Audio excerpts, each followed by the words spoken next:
Amen.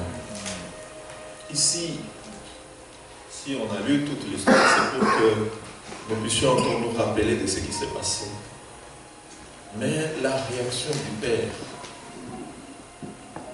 c'est ce qui illustre l'amour de Dieu pour nous. Regardez ses fils. Il a décidé un jour de s'éloigner de son père. Il a pris tous les biens. Il a pris sa part. Il est parti dépenser cela avec des prostituées. Il s'est retrouvé dans les besoins. À un certain moment, il s'est retrouvé même comme un esclave. Il n'avait rien, voulant même se nourrir de la nourriture des pourceaux. Mais il n'y avait personne pour lui donner ne fût-ce que la nourriture des pourceaux. C'est la condition de plusieurs. Beaucoup de gens se retrouvent dans de telles conditions. Dieu, le Seigneur, n'oublie jamais ses enfants. Il ne rejette jamais son amour. Son amour est éternel. Mais ce qui arrive est que souvent, les hommes se retirent de l'amour de Dieu, s'éloignent de l'amour de Dieu. Les hommes eux-mêmes décident. Parce qu'en fait, Dieu n'a qu'un seul projet pour nous. C'est ce qui nous révèle dans sa parole. Je connais les projets que j'ai formulés sur vous. Un projet de paix et non de malheur. C'est ça le projet de Dieu. Le Seigneur n'a jamais projeté le malheur pour son peuple, pour ses enfants. Il dit, je connais les projets que j'ai formulés sur vous. Un projet de paix et non de malheur. Le père avait certainement un projet pour son fils. Il voulait pour son fils un avenir radieux.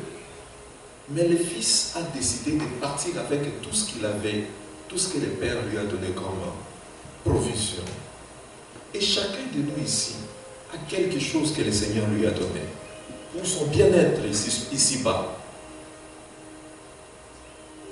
La Bible dit que Dieu a pourvu tout ce qu'il faut pour que nous puissions être dans le bonheur. Nous avons tout ce qu'il faut. Dieu a déjà prévu. Comme il a fait déjà dans le jardin d'Éden, avant de placer Adam et Ève, Dieu avait tout préparé.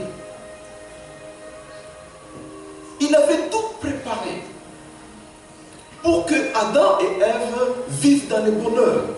Il ne manquait de rien.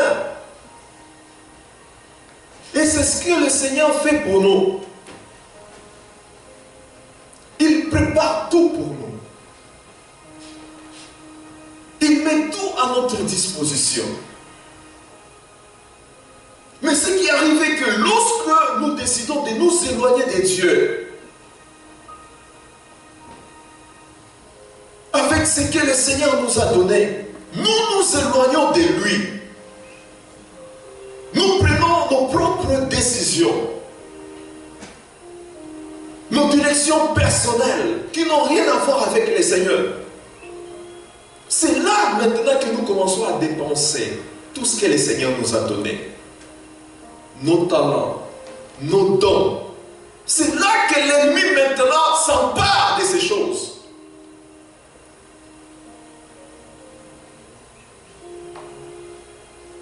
Tu pries, oh Seigneur, bénis-moi. Fais que ma situation change.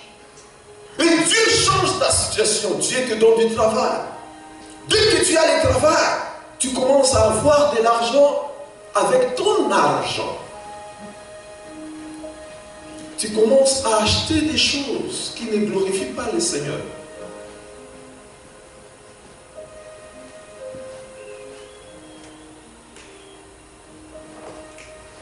Seigneur, donne-moi une voiture. Le Seigneur te donne la voiture. Mais dans cette voiture-là, tu mets la chanson de Kofi Olomide, de Fally Ipupa, et tu commences à publier cela. Et tout le monde suit.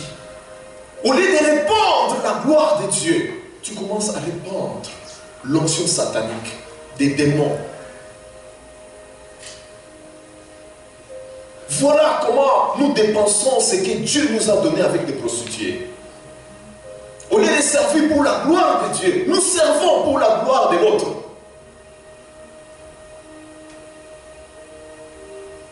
Parce que lorsque nous diffusons les chansons qui sont inspirées par les puissances démoniaques, mais il y a beaucoup de gens en écoutant cela sont influencés négativement.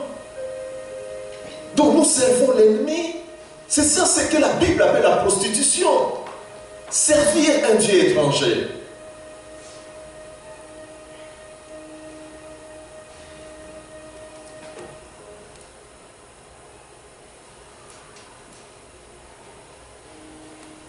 Quand tu n'avais encore rien, tu n'avais pas assez de moyens, tu pouvais te présenter facilement à la prière.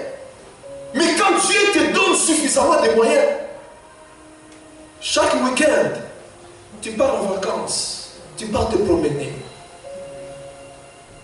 Tu pars te promener parce que tu as assez de moyens.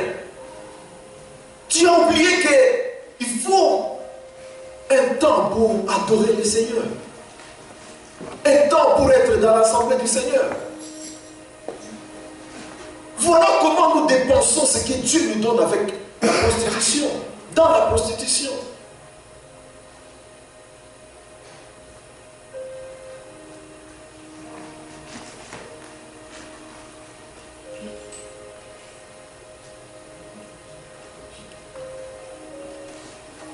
Mais, quel que soit les niveaux où nous pouvons descendre, comme c'était le cas de cet enfant, il a tout dépensé avec les prostituées. Il a tout fini.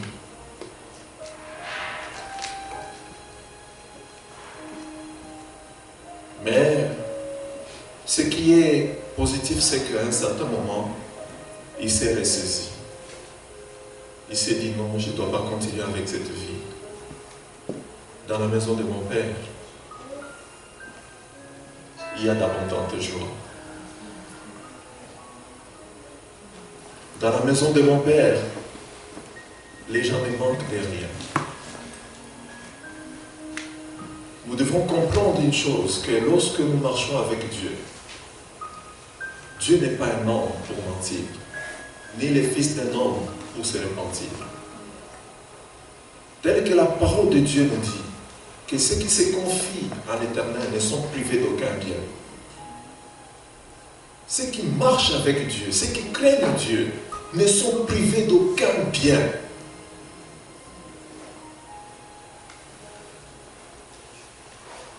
La Bible est vraie.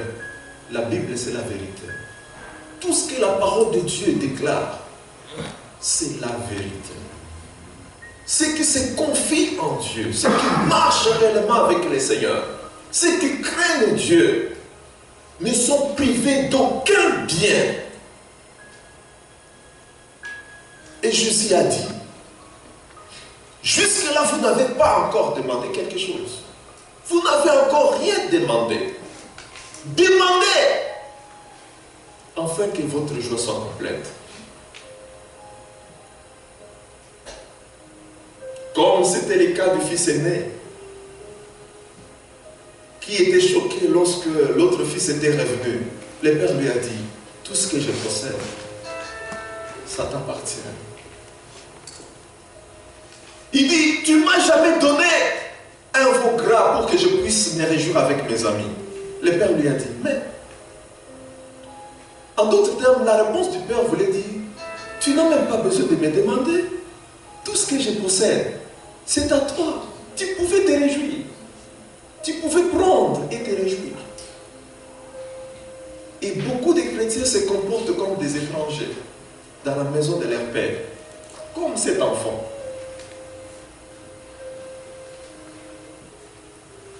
Je dis que tous ceux qui marchent avec le Seigneur, ceux qui craignent Dieu, ceux qui comptent sur le Seigneur ne sont privés d'aucun bien.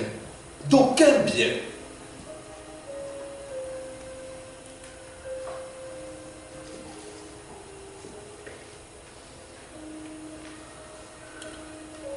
Et cet enfant, quand il a réalisé que dans la maison de son père, les gens ne manquent de rien, il a vu qu'il était parti trop loin.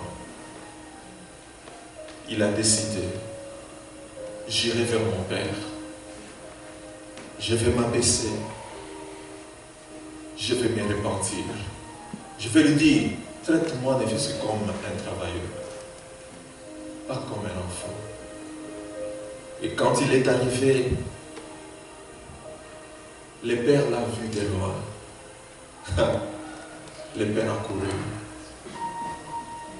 Le père a couru.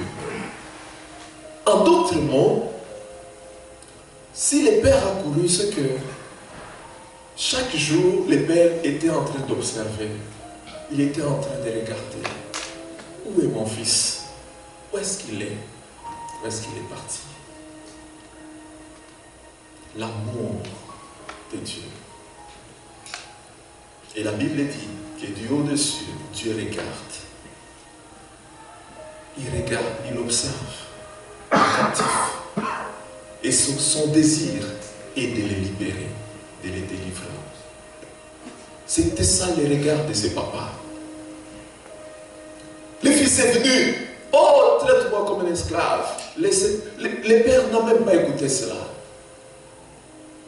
Il n'a même pas écouté cela. Il a dit, tuez une bête là-bas. Nous devons nous réjouir. À cause de mon fils qui était parti.